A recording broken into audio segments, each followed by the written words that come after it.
Mechanical सारथी में आपका स्वागत है। ये मेरा कुछ इंट्रोडक्शन है। तो आज हम थर्मोडायनेमिक्स का लेक्चर 3 स्टार्ट करने वाले हैं, जिसमें आज हम फिक्स्ड मास अप्रोच के बारे में पढ़ेंगे। फिक्स्ड मास अप्रोच मैंने आपको पहले बताया है कि फिक्स्ड मास अप्रोच मतलब क्लोज सिस्टम, ठीक है। तो फिक्स्ड मास अप्रोच के बारे में हम पढ़ने वाले हैं आज, ठीक है। तो देखिए, फिक्स्ड मास अप्रोच में हम अलग अलग प्रोसेस के लिए वर्क डन निकालने वाले हैं, ठीक है। तो सबसे पहले हम फिक्स्ड मास अप्रोच क्या है ये जान लेते हैं। उसके बाद डिफरेंट प्रोसेस के लिए हम वर्क डन निकालेंगे, ठीक है। तो मैं हेडिंग डाल रहा हूँ fixed mass approach. Fixed mass approach, ठीक है। Fixed mass approach. तो देखिए, फिक्स्ड मास मतलब क्लोज सिस्टम। तो मैंने बताया था आपको कि इसमें हम क्या करते हैं, piston cylinder arrangement without valve को क्लोज सिस्टम कंसिडर कर सकते हैं, ठीक है। तो सबसे पहले मैं पिस्टन सिलेंडर अरेंजमेंट बना देता हूँ। देखिए, ये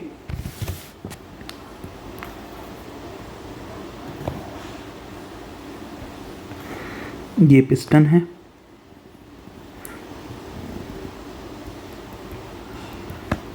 ये। तो देखिए, इस पर्टिकुलर केस के लिए जो होगा, मैं प्रेशर वॉल्यूम डायग्राम बनाने वाला हूँ। प्रॉपर्टी डायग्राम प्रेशर वॉल्यूम का, ठीक है। ये प्रेशर होगा यहाँ, ये वाई एक्सिस पे प्रेशर और एक्स एक्सिस पे वॉल्यूम। तो देखिए, ये जो फर्स्ट स्टेट है, ठीक है। फर्स्ट स्टेट पे मैं मान लेता हूँ कि प्रेशर P1 है, ये फर्स्ट स्टेट है, स्टेट 1। इसमें प्रेशर P1 है और वॉल्यूम V1 है, V1, ठीक है। अब ये जो प्रोसेस है, अब देखिए, जब यहाँ प्रेशर लग रहा है तो अब क्या होगा, एक्सपांशन होगा। तो ये जो पिस्टन है, ये पिस्टन ट्रैवल करेगा, पिस्टन पीछे ट्रैवल करेगा। तो मान लीजिए स्टेट 2 पे ये पिस्टन यहाँ आ गया, ये स्टेट 2 पे। अब देखिए, इस कंडीशन पे प्रेशर P1 था, तो अभी क्या हुआ है, वॉल्यूम बढ़ा है। देखिए, यहाँ तक वॉल्यूम V1 था, ये यहाँ पे वॉल्यूम ये V1 हो गया, ये टोटल वॉल्यूम V1 हो गया, ठीक है। ये V1 हुआ, यहाँ V2 हो गया। अब देखिए, अब ये स्टेट 2 पे वॉल्यूम V2 होगी और प्रेशर डाउन डिक्रीज होगा। क्यों? क्योंकि एक्सपांशन हो रहा है। तो एक्सपांशन में वॉल्यूम इंक्रीज हो रहा है, जो कि हम इस देख सकते हैं, वॉल्यूम बढ़ रहा है और प्रेशर डिक्रीज हो रहा है। तो जो स्टेट 2 होगा वो ये मान लीजिए स्टेट 2। तो यहाँ पे वॉल्यूम V2 और प्रेशर P2, ठीक है। तो जो ये प्रोसेस है, अभी हम मान लेते हैं कि वो ये कर्व के जैसा ही है, कुछ इस कर्व से, ये कर्व है। तो अब देखिए, तो यहाँ पे अगर मैं वर्क निकालूँ, वर्क डन, ठीक है। तो वर्क 1 से 2, ठीक है, वर्क 1 से 2। तो देखिए, वर्क क्या होता है, फोर्स इंटू डिस्प्लेसमेंट होता है। वर्क डन हम जो पढ़ते हैं, तो वर्क डन क्या होता है, फोर्स इंटू डिस्प्लेसमेंट, यही वर्क डन पढ़ते हैं। तो देखिए, यहाँ क्या लग रहा है, मान लीजिए कोई प्रेशर P लग रहा है, ठीक है। और अगर ये पिस्टन का ये DA एरिया में लग रहा है, DA एरिया में, तो प्रेशर इंटू एरिया फोर्स हो जाएगा, इनटू ये जो डिस्प्लेसमेंट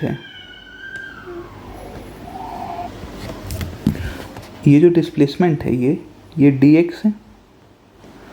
सो ये फोर्स इंटू डिस्प्लेसमेंट, ये वर्क W1 से 2 is equal to P DA into DX।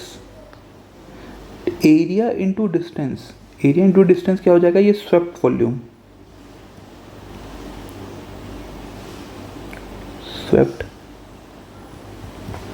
Swept volume मतलब क्या हुआ कि ये जो वॉल्यूम है, ये जितना पिस्टन स्वीप किया वॉल्यूम को, मतलब जो पिस्टन ने ट्रैवल में वॉल्यूम को स्वीप किया होगा, तो पिस्टन पहले यहाँ था इस कंडीशन पे, फिर पिस्टन पहुँच गया ये यहाँ पे, तो इसके बीच का जो एरिया है ये होगा स्वेप्ट वॉल्यूम। तो ये वी स्वेप्ट वही है। सो वर्क 1 से 2 पी वी स्वेप्ट, ठीक है। ये तो अगर मैं यहाँ 1 से 2 लिख रहा हूँ, ठीक है, तो 1 से 2 मतलब ये 1 से 2 इंटीग्रेट कर दूंगा तो टोटल वर्क डन निकल जाएगा। इंटीग्रेशन मतलब टोटल निकलता है ना, इंटीग्रेट कर देते हैं हम लोग। तो अब देख, इसके लिए ये जो फॉर्मूला हमने अभी यहाँ पे देखा है, ये वैलिड कहाँ कहाँ होगा? ये वैलिड होगा सबसे पहले तो क्लोज सिस्टम के लिए, क्लोज्ड सिस्टम, ये तो दिख ही रहा है क्योंकि हमारा जो डेरिवेशन है वो फिक्स्ड मास अप्रोच यानी क्लोज सिस्टम है। तो पहला एजम्पशन क्या होगा कि सिस्टम क्लोज होगा, तभी ये फॉर्मूला वैलिड होगा। दूसरा एजम्पशन होगा प्रोसेस, जो ये 1 से 2 का प्रोसेस है ये होगा क्वासी स्टैटिक या रिवर्सिबल।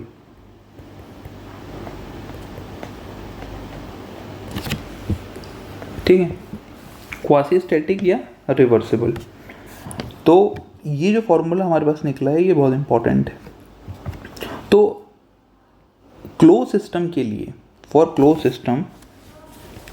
सिस्टम जो कि हमारी अप्रोच है, वर्क डन 1 से 2 क्या हो जाएगा? PDV work.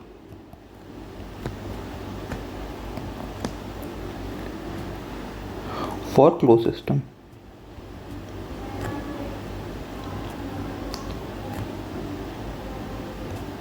देखिए, आपसे अगर कोई पूछे कि वर्क डन क्या होता है तो एक बार में पीडीवी नहीं बोल देना है। अगर कोई भी क्वेश्चन हुआ कि वर्क डन क्या हुआ, वर्क डन का स्टैंडर्ड फॉर्मूला क्या है, तो वो डिपेंड करेगा कि वो सिस्टम कैसा है। अगर वो क्लोज सिस्टम है तो वो पीडीवी वर्क कहलाएगा, पर अगर वो ओपन सिस्टम है तो -VDP। ये आपको याद रखना है for open system.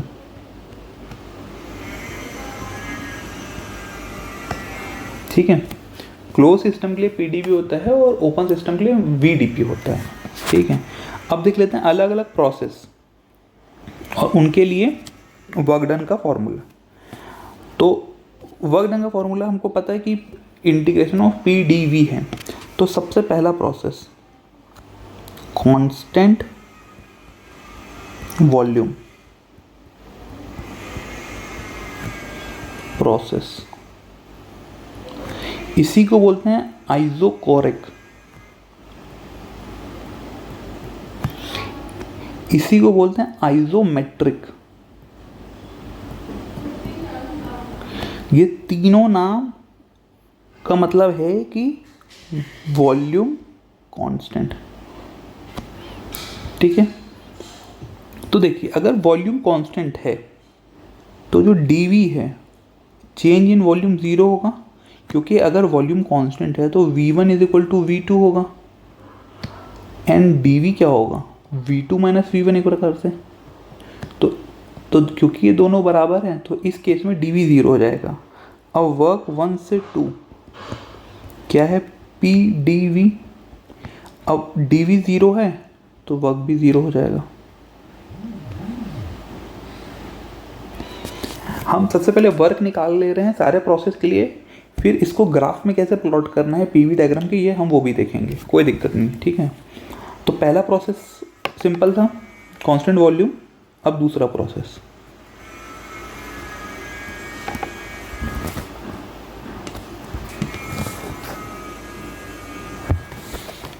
Process 2 constant pressure, या इसको बोलते हैं आइसोबैरिक, इसी को बोलते हैं आइसोपेट्रिक। ये तीनों नाम इसी के हैं। ठीक है, इसका मतलब क्या हुआ कि P = कांस्टेंट, यही मतलब हुआ, प्रेशर कांस्टेंट है। तो देखिए अगर मैं वर्क 1 से 2 देखूं, पी डी वी 1 से 2। तो देखिए इंटीग्रेशन में p कांस्टेंट है, मतलब इंटीग्रेशन उन्हीं का होता है जो कि अगर p फंक्शन ऑफ v होगा तो इसका इंटीग्रेट करेंगे, बट p कांस्टेंट है, p वेरिएबल ही नहीं, तो p डायरेक्ट बाहर आ जाएगा और इंटीग्रेशन ऑफ dv होगा। p डायरेक्ट बाहर आ जाएगा और इंटीग्रेशन ऑफ dv होगा। तो इंटीग्रेशन ऑफ dv मतलब क्या हुआ, p v2 माइनस v1। ठीक है, तो फाइनली जो वर्क 1 से 2 आएगा वो क्या आएगा, p v2 माइनस v1।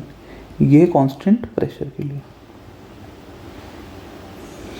ठीक है, अब थर्ड है isothermal, means constant temperature. Constant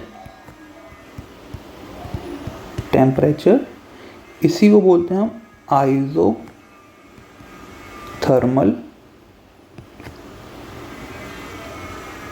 कई जगह इस प्रोसेस को हाइपरबॉलिक प्रोसेस भी बोलते हैं।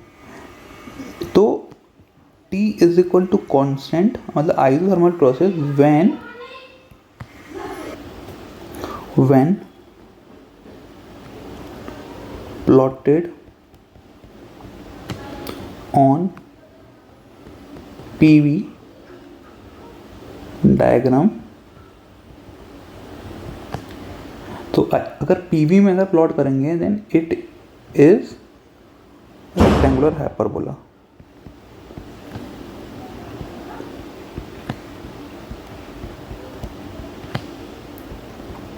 इस लाइन का मतलब क्या है कि अगर आइसोथर्मल प्रोसेस को पीवी डायग्राम में आप प्लॉट करेंगे तो जो कर्व फॉलो करेगा वो रेक्टेंगुलर हाइपरबोला का करेगा।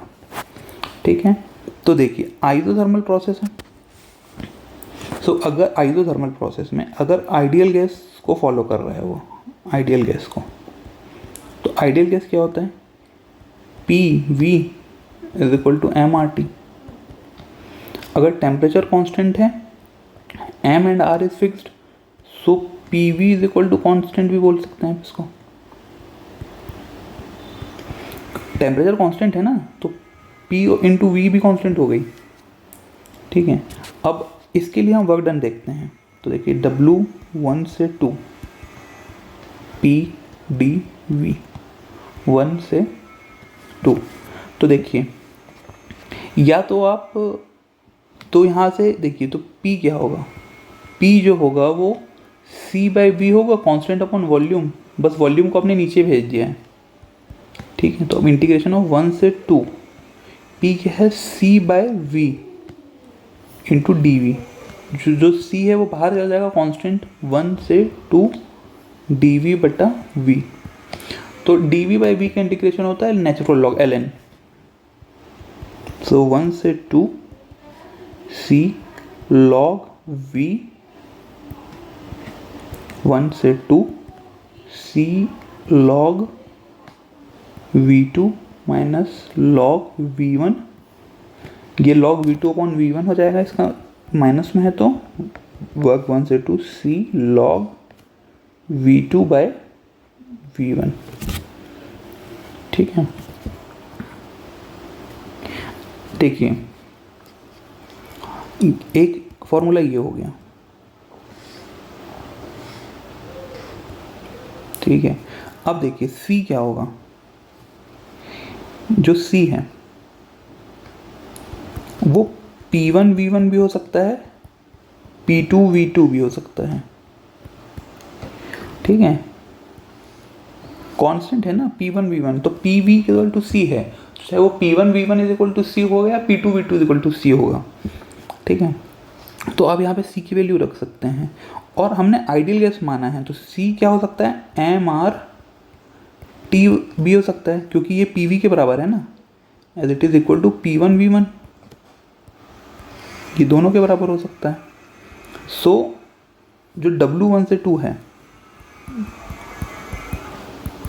It can be P1 V1 log V2 by V1, it can be MR T1 log V2 by V1। अब देखिए यहाँ से अगर मैं V2 by V1 का रेशियो निकालूँ इससे, P1 V1 is equal to P2 V2। तो V2 by V1 is equal to P1 by P2, ये भी है। तो अगर मैं V2 बाय V1 की जगह प्रेशर के फॉर्म पे लिखूं तो ये इसका एक और फॉर्मूला हो जाएगा डायरेक्ट। देखिए P1 V1 log P1 by P2, similarly MR T1 log P1 by P2।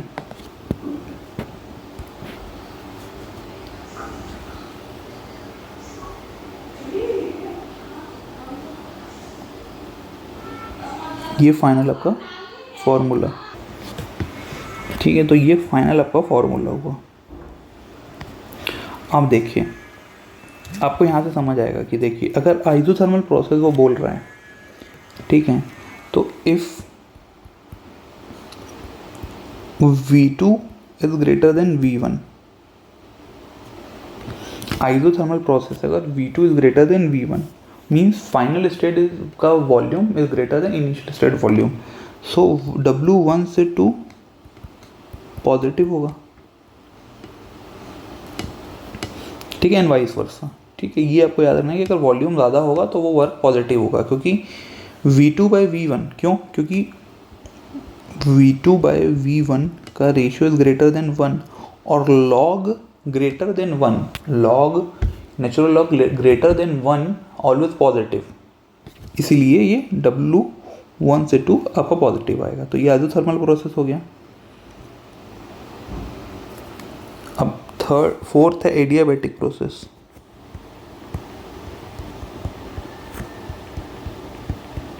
Adiabatic process, adiabatic process का सिंपली मतलब होता है कि जहाँ पे heat transfer zero, there is no heat transfer, जहाँ कोई हीट ट्रांसफ़र ना हो रहा हो उसको एडियाबैटिक बोलते हैं सिंपली। तो देखिए अब इसके लिए अगर आपको वर्क डन निकालना है तो देखिए इसका डेरिवेशन बहुत लंबा है, तो मैं डेरिवेशन नहीं कर रहा हूँ, मैं डायरेक्ट वर्क लिख रहा हूँ, क्योंकि आपको फॉर्मूला याद होना पड़ेगा। P1 V1 minus P2 V2 upon gamma minus 1। ये आपको डेरिवेशन उतना इम्पोर्टेंट नहीं है इसका, ये आउटकम जो है वो बहुत इम्पोर्टेंट है, ठीक है। एक ये हो गया। और अगर आइडियल गैस वो फॉलो कर रहा है, जो कि करेगा ही आइडियल गैस फॉलो, तो PV is equal to MRT होगा। सो इसमें अगर मैं फर्स्ट स्टेट पे लगाऊं P1 V1 is equal to MRT1 होगा। सिमिलरली इसी को अगर मैं सेकेंड स्टेट पे लगाऊं तो P2 V2 ये T1 होगा, यहाँ पे T1 इक्वल टू MRT2 होगा ये। तो ये दो कंडीशन अलग अलग स्टेट के लिए मैं लगा दिया हूँ। तो अब इसको मैं और कैसे लिख सकता हूँ, बस कोई इस वैल्यू को लगा देना है। तो MRT1, तो MR दोनों से कांस्टेंट निकला, T1 minus T2 gamma minus 1। ये एक और फॉर्मूला डेरिवेशन होता है इसमें, ठीक है। तो ये दोनों फॉर्मूले आपको याद होने चाहिए एडियाबैटिक प्रोसेस के लिए। अब जनरल प्रोसेस होता है पॉलीट्रॉपिक प्रोसेस, ठीक है। फिफ्थ पॉलीट्रॉपिक में सारे प्रोसेस आ जाते हैं। पॉलीट्रॉपिक प्रोसेस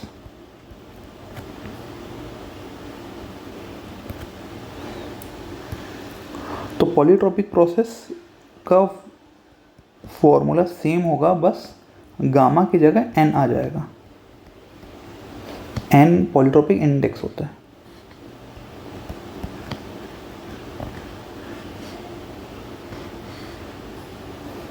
सिमिलरली W1 से 2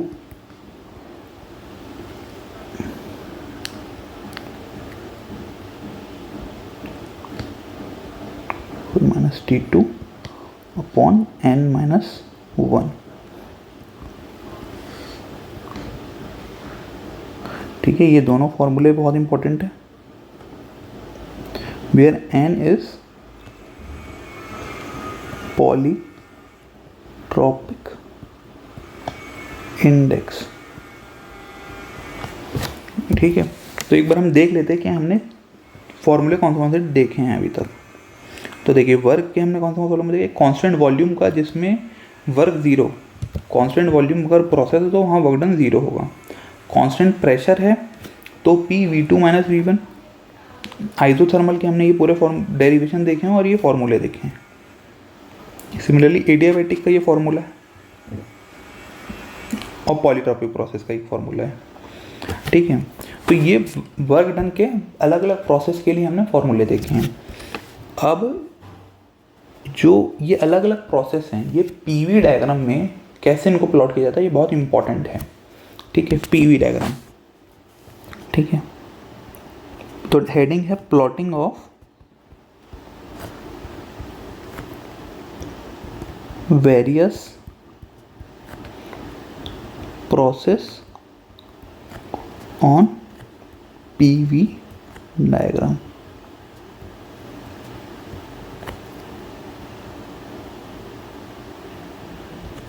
ठीक है, तो देखिए सबसे पहले हमको छोटा सा डेरिवेशन है वो देख लेंगे तो बड़ी आसानी से चीज़ समझ आ जाएगी कि देखिए P V n equal to constant, ये स्टैंडर्ड फॉर्मूला है। ये एन की जो वैल्यू है अगर आप इसको चेंज करते जाएंगे तो अलग अलग प्रोसेस मिलते जाएंगे आपको। फॉर एग्जांपल अभी हम देखेंगे वैसे सारे केसेस के लिए एन की वैल्यू। पर एग्जांपल देखिए एन जब 1 था आपको याद होगा तो P V is equal to constant हो गया था। ये हमने आइसोथर्मल के लिए पढ़ा था, दिस इज फॉर आइसोथर्मल। ठीक है, तो ऐसे ही अलग अलग केसेस हम जब देखेंगे एन की वैल्यू रख के तो अलग अलग हमको कर्व मिलेंगे। तो सबसे पहले हम इसको पीवी ग्राफ में प्लॉट करना है हमको। किस में करना है? पीवी में। तो ये अगर मैं इसको पीवी बोलूँगा, देखिए यहाँ पे ये पी और ये वी, हमको इसको प्लॉट करना है पीवी डायग्राम पे। तो देखिए सबसे पहले अगर कोई भी कर्व होगा अगर वो पी वी में होगा तो उसका स्लोप क्या होगा? उसका स्लोप क्या होगा? स्लोप होगा D P by D V. Obviously जब आप y और x में प्लॉट करते हैं तो dy by D x slope बोलते हैं ना। तो यहाँ पे y की जगह p है और x की जगह v है, तो dp बाई डी वी उसका स्लोप होगा। तो सबसे पहले हम देखते हैं कि हमको स्लोप निकालना है, तो इसको डिफरेंशिएट कर दो। तो डिफरेंशिएट कर दो, D P V N is equal to D of constant. तो देखिए डी ऑफ कॉन्स्टेंट ज़ीरो होता है, differentiation of constant is zero. अब देखिए तो यहाँ पे डिफरेंशिएशन का प्रोडक्ट लगेगा, प्रोडक्ट रूल।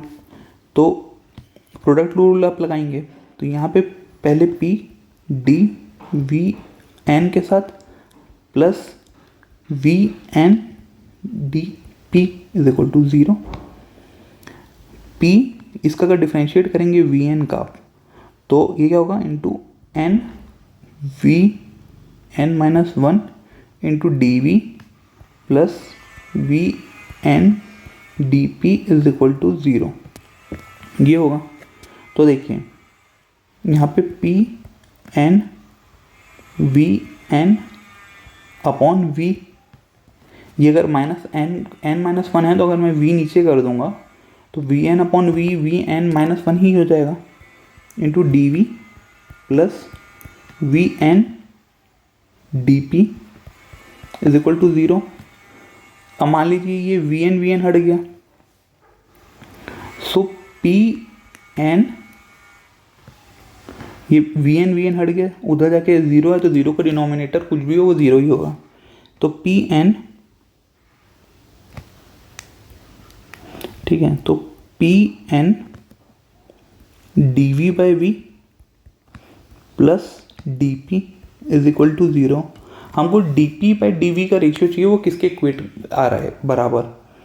ठीक है, तो अगर मैं डी पी को इधर भेज दूँ तो वो माइनस हो जाएगा। तो P N D V by V is equal to minus D P. तो इसको मैं नीचे भेज दूंगा। So D P by D V का जो रेशियो होगा वो डी वी को नीचे भेज दूंगा, तो D P by D V minus is equal to n P by V. अब इस नेगेटिव को इधर मैं भेज दूंगा तो D P by D V minus n P by V, ये फाइनल फॉर्मूला। तो देखिए अब यहाँ पे एक बहुत इम्पॉर्टेंट बात समझ आएगी आपको। देखिए जो स्लोप होगा डीवी में वो माइनस में है, तो इसका मतलब क्या होता है कि सारे प्रोसेस के लिए क्या डीपी बाई डीवी में जो ग्राफ बनेगा वो नेगेटिव स्लोप का बनेगा? नहीं। देखिए एन की जो वैल्यू है, जो ये एन की जो वैल्यू है, ये माइनस इन्फिनाइट से प्लस इन्फिनाइट के बीच वेरी करती है। तो अगर आप देखिए, अगर n की वैल्यू पॉजिटिव है, if n is positive, if n positive है, जो dp बाई dv स्लोप है pv कर्व में वो नेगेटिव होगा। ये आपको दिख रहा है, नॉर्मल चीज़ है ये देखिए अगर n पॉजिटिव है तो माइनस साइन रहेगा, एंड अगर इफ n नेगेटिव है किसी प्रोसेस के लिए, तो जो dp बाई dv है वो पॉजिटिव होगा। क्योंकि आप खुद सोचिए, अगर n माइनस वन है मान लीजिए, तो माइनस माइनस प्लस हो जाएगा, नेगेटिव पहले से ही है यहाँ पे। तो ये बहुत इंपॉर्टेंट चीज़ है, लोगों को जनरली ये मिसकंसेप्शन है कि अगर पीवी कर्व है तो वो नेगेटिव स्लोप का ही होगा। देखिए वो नेगेटिव स्लोप का तब होगा जब n पॉजिटिव होगी। तो जनरली हम जो केसेस से एनकाउंटर करते हैं, जो हम जनरली अभी 4 केसेस पढ़े, और polytropic process, constant volume, constant pressure, temperature, adiabatic and polytropic. तो पॉलीट्रॉपिक में तो ये n minus infinite to plus infinite आ गया। तो जो उससे पहले 4 केसेस पढ़े उसमें n पॉजिटिव होता है, इसलिए हमको नेगेटिव स्लोप दिखता है। पर ऑलवेज ट्रू नहीं है वो चीज़ कि हमेशा वो नेगेटिव स्लोप नहीं होगी।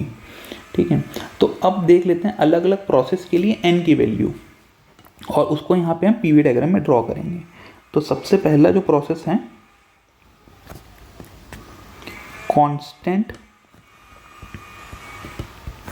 वॉल्यूम, और यहाँ पे मैं एक पी वी बनाता हूँ। तो अगर कांस्टेंट वॉल्यूम में मान लीजिए यहाँ से कोई प्रोसेस स्टार्ट हो रहा है, तो कांस्टेंट वॉल्यूम होगा तो वो नीचे चला जाएगा या ऊपर जाएगा। ठीक है, अभी हम नीचे डाउनवर्ड मान रहे हैं, अभी हम डाउनवर्ड मान रहे हैं। पहला कंसीडर में 1 से 2, तो कांस्टेंट वॉल्यूम में ये ऐसे ही बनेगा ना, वॉल्यूम कांस्टेंट है थ्रू आउट।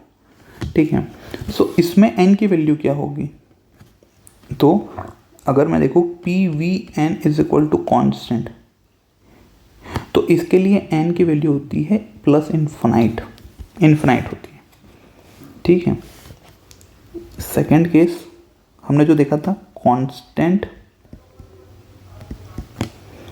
प्रेशर।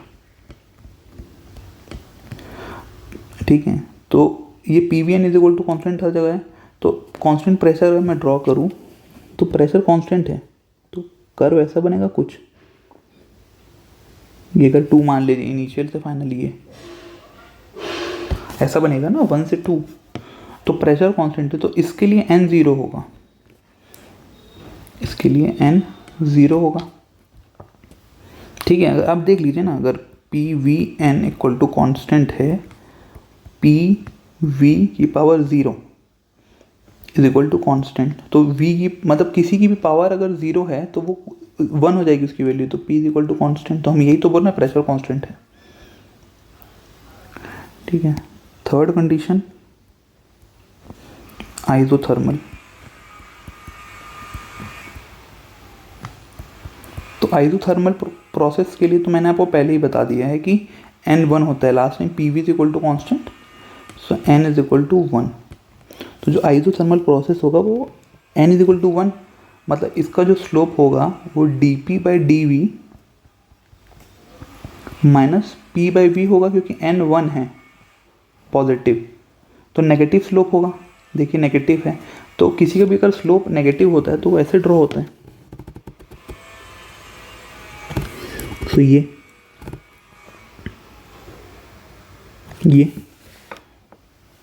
ठीक है, तो ये हो गया। तो देखिए इसके लिए पहले वाले के लिए n 0 है, दूसरे के लिए n 1 है। आइसोथर्मल के लिए ये कांस्टेंट वॉल्यूम है तो इसके लिए n इन्फिनाइट है, ये जो प्रोसेस है वो P इक्वल टू कॉन्स्टेंट, इसमें temperature is equal to constant, इसमें volume is equal to constant. ठीक है, ये 3 प्रोसेस आपने देख लिए। अब एक और प्रोसेस, एडियाबैटिक।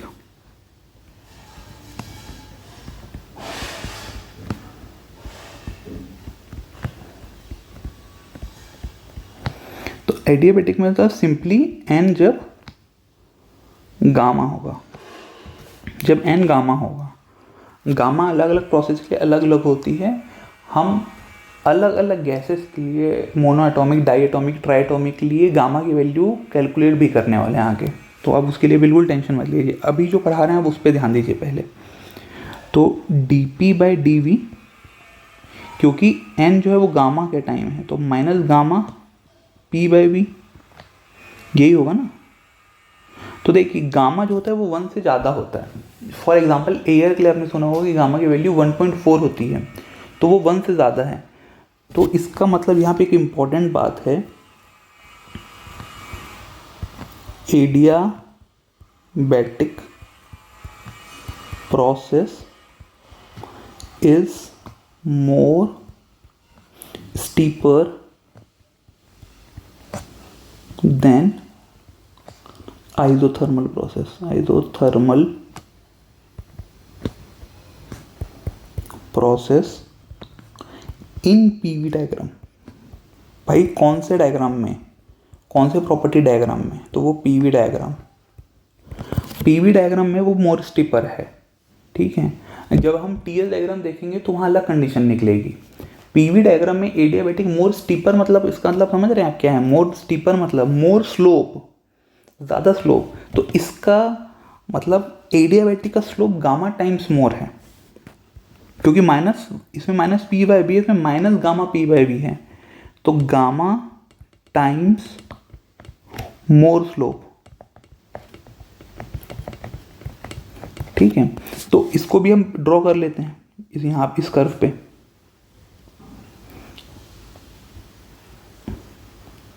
आई होप आपको क्लियर दिख रहा होगा।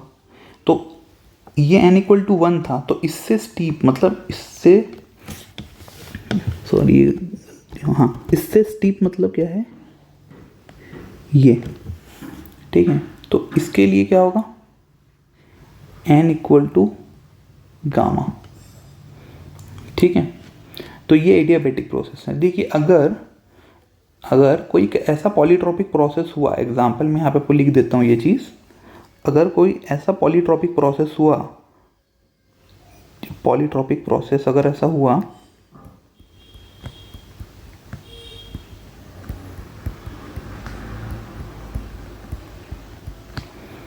जिसकी n की वैल्यू ऐसे वेरी करे कि 1 से ज़्यादा और गामा से कम, तो आप खुद ही समझ जाएंगे कि वो ऐसा पॉलीट्रॉपिक प्रोसेस कहाँ पे बनेगा। मैं इसको यहाँ ये इन दोनों के बीच में बनेगा, ये n। ठीक है, जो कि 1 से ग्रेटर है और गामा से कम है। ठीक है, तो ये डायग्राम, अब इसको मैं ये मैंने अभी आपको समझाने के लिए ऐसा डायग्राम बनाया है। अब मैं इसको फाइनली एक बार अच्छे से बना देता हूँ ताकि आपको क्लियर हो जाए। ठीक है, तो सारे प्रोसेस हम समझ गए, और आप नोटिस कर रहे होंगे कि इसमें n जो है वो पॉजिटिव में है, I mean n greater than 0 है, नेगेटिव में नहीं है, इसलिए सारे स्लोप नेगेटिव स्लोप के बन रहे हैं। आप नोटिस कीजिए, जब n नेगेटिव होगी तो PV कर्व में ही आपको पॉजिटिव स्लोप के भी कर्व मिल जाएंगे। ठीक है, तो चलिए अब हम लोग इसमें ड्रॉ कर लेते हैं।